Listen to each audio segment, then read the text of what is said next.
Freedom will not give you up. Gotta have some faith in the sound. Freedom. Yeah. Oh my gosh, it's so good. Oh, Oh, thank and that's what it you. sounds like on Zoom. I can't imagine on the record. Awesome. Oh, 100.7 FM, Miami. This is Y100.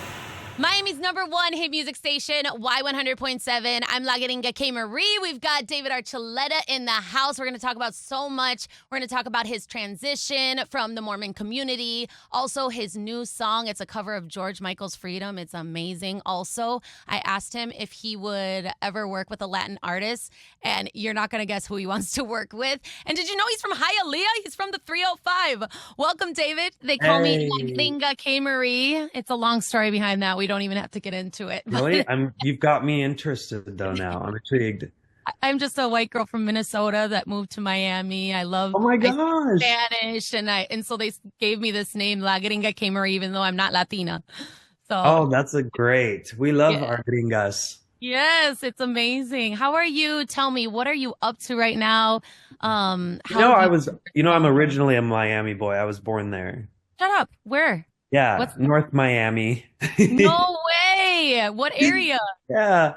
I mean, I was It's a born in beautiful North area. Miami, lived in Hialeah, went to kindergarten in Pembroke Pines, moved up to Hollywood, all when I was just a little boy, little kid. But Oh, I was my gonna say, earliest memory of, do you have PTSD from driving on the Okeechobee? But if you were there that oh, young, no, I was not old enough. Yeah. Oh, that's amazing. You're 305. I love it. When did Yeah. you move away from Miami? Kindergarten, like, yeah, just my Oh, younger so barely years. remember But it. I still love it there. I was there in December and yeah. Amazing. Do you ever work with artists while you're in Miami? Because I feel like it's the hub of artists. Everybody comes to Miami to work now. I need to. That's part of why I was coming in December. I was receiving this award from an LGBTQ plus organization, Pride Lines, and then was also writing while I was there. And I love me some Latino vibes, being Hispanic myself. So it's like the hub, especially for Latin music. Would you ever do a Latin album? Oh, hell yeah. Yeah, Oh, it would be amazing. What absolutely. artists, on top of mind, the top Latin artists that you'd like to work with if you were actually going to do a Latin album? Oh We're my going to manifest. gosh. I think it would be fun to do something with Karol G, Oh, Rauw Alejandro, mm, probably them. for sure. Yeah. It would be amazing. We're manifesting it. It's good. But tell me about the record Manifesting. that you're working on right now. I know the cover of George Michael's Freedom. Please tell me how this even came about. How did you even get the idea? I mean, even the clearance, that's like badass. You got the clearance for that. That's My incredible. gosh. Yeah, we had to talk to the George Michael estate, get their permission, approval on like everything, including even like if I did a lyric video, which, they're pretty simple, but run everything by them. And, they were respectful and kind, let me do it. And It's an honor. That's an honor for them to trust you yeah, with that. So it's really amazing. yeah, I was super excited. Phil Lawrence was the one who I worked on my version of. He's always busy on the road with Bruno Mars. He's part of the band and like helped make 24 Karat Magic album with Bruno too. So it was like a huge honor to have Phil be a part of it too. And Davey, his right hand man. But yeah, it's a song that, how did it come about? I mean, I didn't like grow up as a George Michael fan. I wasn't familiar with his music. And it wasn't until like my days as a teenager on American Idol, I started learning some of George Michael's versions of songs because his range is like right in my range. And I heard his version of Don't Let the Sun Go Down on Me with Elton John. And I was like, okay, cool. And I ended up singing that at like my finale of Idol. So I had to be very familiar with it. But it wasn't until I was 30 years old when I finally came out that Yeah. it suddenly like I listened to that song on repeat and was like in tears because I was like, I get it now. I was always like, what is George Michael though? He seems like, as a Mormon boy, I was like, what are these songs that he's even singing about? They sound inappropriate. But when I heard these words, like in freedom, like heaven knows I was just a young boy. I didn't know what I wanted to be. And saying like, I think there's something you should know. There's something deep inside of me. There's someone else I've got to be, and freedom. And so for him, he had to like, he was like at the top of his career when suddenly he was outed. Like he wasn't trying to be out. He just got outed. And at a time when people were very afraid of people like that during the AIDS, like peak of the AIDS crisis. Yeah, and 100%. he was just like, this is who I am. And he owned it and made a gay guy be seen. And so I was just like, I heard that the song Freedom. I was like, I feel like he's speaking to me, even though it's 35 years later. It's kind of like when when you're in a breakup and like you used to sing all the other songs, or hear all the other songs and sing them, but then you hear it differently after you have a breakup, and those lyrics like hit you. Gosh. They hit you in a different way, and then you put that song on repeat, and you're like, oh, it's like he's talking to me. I'm feeling like that with Morgan Wallen right now with some of his songs. Like, listen to the lyrics, and I'm like, oh darn it, that one. Yep, that's on repeat. Oh my that's goodness. Playlist. Yes, I've literally been there with the Morgan Wallen songs too. Like Yep.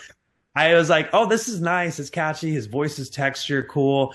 And then like after you're like, yes, you went he has through what I did, but I didn't know.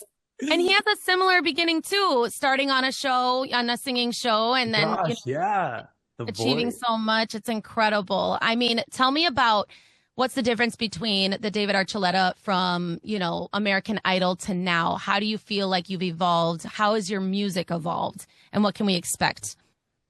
I feel like before I was, a teenage kid, I didn't know exactly who I wanted to be. I tried to be whatever I thought people wanted me to. And, I grew up very Mormon. I was super duper Mormon when I was on Idol. I even took a break after I released my song Crush and was like touring. I ended up being a Mormon missionary for 2 years, like in the middle of my career, and stepped away from it all because I thought this is who I'm supposed to be. Like, this is my identity. Because I always felt like feelings for guys even back then, but I was just like, well, I need to, according to my beliefs, I've got to do everything I can not to be this. And so I did whatever I thought I needed to. I tried getting married to girls a few times because that's what I was just told I was supposed to do that. And every time I tried to do that, I was like, something ain't right here. And I don't feel like this is fair to the girls who I'm trying to convince to like be in love with me. Like, I love them, but not in the way that they want me to. And so it made me realize a lot of things. I had to come to conclusions with myself and who I was. And I was like, this is terrifying because I don't want to be this way. At the time I didn't know how to not be what I was. And so it got to the point finally when I was 30 and I was just like, you know what? I think I just have to accept that no matter what I do, this is who I am. And maybe it's not a bad thing because it's not a bad thing. You're beautiful. It's not a bad thing. Yeah.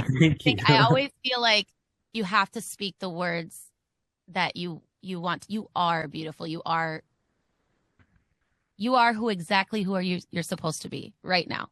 So thank you. Sure, I don't know if I had any, like, I'm a mom of 2. So if I ever had any words to my kids, I'm like, don't say the ifs, just speak it as reality, as true, Yeah. Well, thank you. Because sometimes you still like are conditioned. So like sometimes like I've learned how to love myself, but sometimes when you like go back a little bit, your brain still has some of the way that you were programmed from before, where it's yeah, especially with the Mormon community, correct? Just with program, it's kind of like deprogramming yourself, maybe. Yeah, it can be confusing because people will still love you, but they still are kind of like, we love you and we expect you to change out of that love. And it's like you try so many years to change it, and it's like, okay, what do you do? Question, like, what do you do if you're doing everything you can and it's still can't change it? And I think they're kind of like, the attitude's like, well, don't give up. You can still do it. We believe in you. And it's kind of like at the point where it's like inside you're like, I can't. Like, there's nothing working and I'm a failure. You get to a point of thinking I've failed. Yeah. And but now like after I came out and it's like, oh, like actually this is amazing. Like I don't hate myself anymore. Yep. I'm happy. Like, oh, like I was literally singing a song about crushes as a teenager. I was famous for a song about having a crush on someone. And now in my 30s, I'm like, oh, like this is what, because people used to come up to me and be like, oh my gosh, that song meant so much to me. And I dedicated that song to my girlfriend. And that's like, and I didn't know how to relate to it. Like I couldn't relate to my own song. And now in my 30s, I'm like, I get it. Like I get the feeling people were talking about because I didn't let myself feel it because I was afraid of it because of who I felt that towards. And to like be able to date people like freely without any reservations, so without fearing who I am, like them knowing that about me and still like accepting me and reciprocating it. It's like, oh, the feeling's mutual and this is nice and it's beautiful. And now I get what people be talking about when they say crush speaks. Yeah, 100%. Finally speaks. And now freedom. It's just like, it's so freedom, such yeah. a song. Now hearing the whole backstory to it, it just all makes so much sense.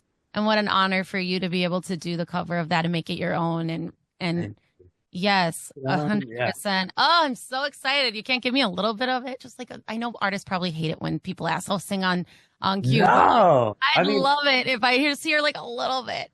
Yeah, because the lyrics be like I feel like he wrote my story, even though he wrote it before I was born, George Michael. But he's like, heaven knows I was just a young boy, didn't know what I wanted to be. Yeah.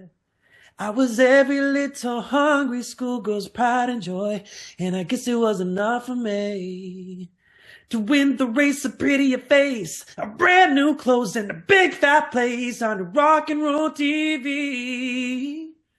But today, the way I played the game has got to change, oh yeah. I think I'm gonna get myself happy, yeah. Oh, freedom, I won't let you down. Freedom, I will not give you up. Gotta have some faith in the sound. Freedom, yeah. Oh my gosh, it's so good. Oh, thank you. That's what it sounds like on Zoom. I can't on the record. On Zoom. Oh, how can people get the record? How can they listen to it? Give all the deets, please. It just be streaming on Spotify, Apple Music, like all the streaming platforms, on YouTube. So it'll be out everywhere. Perfect. What's the date of the release? February 7th, tomorrow.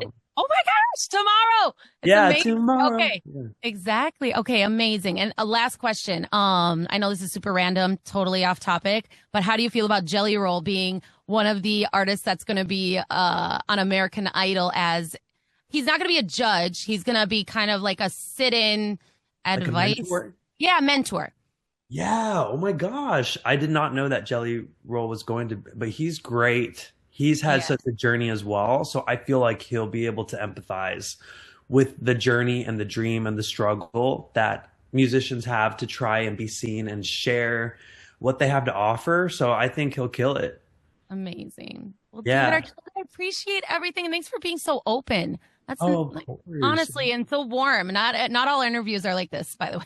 Well, thank you. Thanks for letting me feel warm. I appreciate it. Of course. I will be I've been working on some, like, not like Spanish yet, but I've been working on Spanglish music that I. Ooh, do it. Yeah. Yo, Y100.7, that's what we kind of are here. I mean, I throw in some Spanish once in a while on the air and stuff because we play like the Bad Bunnies, we play Karol G while we have the top 40s in English. So it's Spanglish is here. I mean, the whole Bad Bunny album, forget it. Do you have an opinion on the Bad Bunny album? Gosh, it's so good. Oh, I know. Oh, so good that he has like especially how he throws in the salsa, because I grew up with salsa. My mom was a salsa dancer. So like I grew up with that sound. And so just hear it coming into popular music is just rocking my world right now. It's incredible. I even saw like Jessica Alba was dancing salsa as she was working out. I was like, even Jessica Alba, like, you know, oh my God. I mean, Bad Bunny pa'l mundo, you know?